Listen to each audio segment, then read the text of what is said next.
సుమారు ఒక 50 ఏళ్ళు రోజుకి 3 షిఫ్ట్లు 2 షిఫ్ట్లు చేసి నిద్రలేని రాత్రులన్నీ గడిపి ఇలాగా చాలా విశ్రాంతిగా నిద్రపోతున్నట్టుగా ప్రశాంతంగా కనిపించింది ఆ ముఖం. ఎప్పుడో నాటకాల రోజుల నుంచి మేము మిత్రులం. అప్పుడు నేను నాటక రచయితను కూడా కాబట్టి నా నాటకాలన్నీ ఆయన ఆడాడు డ్యాన్స్ కాంపిటీషన్స్లో. కొన్నిటికి నేను ఆయనకి డైరెక్షన్ చేశాను. ఆయన రవీంద్ర భారతిలో గ్రాండ్గా ఒక ఫంక్షన్ చేశారు, రంగస్థల గురువులకి సన్మానం అని. అందులో నేను కూడా ఉండడం నా అదృష్టం. అక్కడి నుంచి ఈ తర్వాత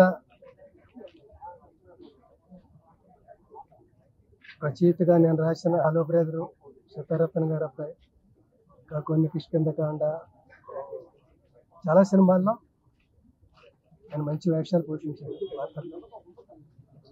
తర్వాత నటుడిగా మేము చాలా సినిమాలు చేసాం. ముఖ్యంగా ఎప్పటికీ నాకు అందరికీ గుర్తుకొచ్చే పాత్ర అమ్మ 1వ తారీఖులో నా తండ్రిగా నటించిన పాత్ర. అలాంటి పాత్రలో ఎలాంటి పాత్ర ఇచ్చినా ఆయనకు జీవిస్తాడు తప్ప నటించాడు. ఎన్ని పాత్రలు 800, 900, 1000 వేషాలు వేస్తే అన్నీ దేనికది విశిష్టంగా విలక్షణంగా ఉంటాయి. విలక్షణ నటుడైన అందరినీ కూడా ఎంత చమత్కారం ఉందో. చిన్న పుల్ల విరుపు ఉంటుంది, ఆ పుల్ల అగ్గిపుల్ల లాంటిది పక్కుకుంటూ ఉంటుంది కూడా. చమత్కారం వల్ల అది చాలా ఎన్హాన్స్ అయ్యి రాణించే వాని మాటలు నేను. అందుకే చుట్టూ చేరేవారు అందరూ షూటింగ్స్లో ఆయన చుట్టూను. నన్ను మాత్రం ఎందుకో ఒక 1% ఎక్కువ స్పెషల్గా చూసేవాడు ఆయన. నేను నాటకరంగం రోజు నుంచి రచయితను కూడా అవడం బట్టి, సినిమాల్లో కూడా రచయితను కాబట్టి 2-3 చోట్ల నా గురించి ఆయన చాలా గొప్పగా మాట్లాడారు. ఒక చోట సినిమా రంగంలో మధ్యతరగతి జీవితాలని కె. బాలచంద్ర గారు ఎలా ఆవిష్కరిస్తారో, రంగస్థలంలో ఎల్బి శ్రీరామ్ దానికి ధీటుగా అంత బాగా రచించి ప్రదర్శించి ప్రేక్షకుల మన్ననలు పొందారు అని ఒక చోట అంటే, ఇంకో చోట మీరు సరస్వతి పుత్రులు, మంచి గురువుల దగ్గర శిక్షణ పొందారు, మంచి సినిమాలకి రచనలు, మంచి నాటకాలకి సినిమాలకి రచన చేశారు.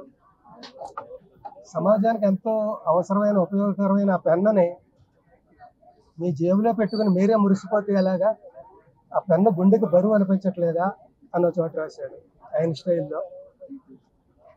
దానికి నేను ఏం చెప్పాలో తెలియక, పెన్ను తీయాలనే నాకు ఉందండి, కానీ తీస్తే జేబుతో పాటు పెన్ను కూడా తేలికైపోతుందేమో అని భయంగా అలా ఉంచేశాను. బరువుగానే ఉంది అని నేను అనేవాడిని.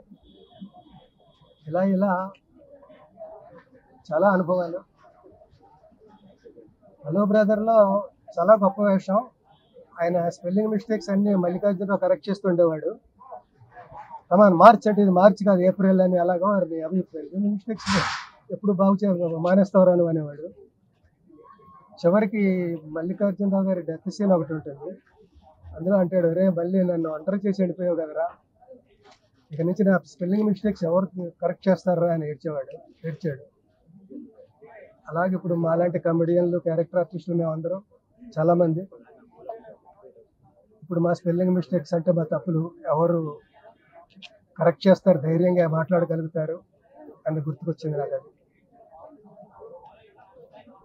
అంటే ఇలాంటి పెద్ద వాళ్ళే ఉంటే, మేము పెద్దవాళ్ళం అయినా కూడా మనకంటే పెద్దవాళ్ళు ఉన్నారని ధైర్యంగా ఉంటుంది. ఒక్కొక్కళ్ళే అలాగా తప్పుకుంటుంటే నెక్స్ట్ టోకెన్ మందే కదా అని భయంగా ఉంటుంది. భయంగా ఎందుకు, వెళ్ళిపోయిన వాళ్ళు ఏమో నష్టపోరు, ఇంకా గొప్ప జీవితాన్ని అనుభవిస్తూ ఉంటారు. మనం వెళ్ళిపోతే అలాంటి దాన్ని అందుకోవచ్చు కదా అని అప్పుడప్పుడు అనిపిస్తూ ఉంటుంది. ఏది ఏమైనప్పటికీ ఒక మహాప్రస్థానం ముగిసింది. ఆయనకి, వారి కుటుంబ సభ్యులకి శాంతి చేకూర్చాలని భగవంతుని ప్రార్థిస్తున్నాను.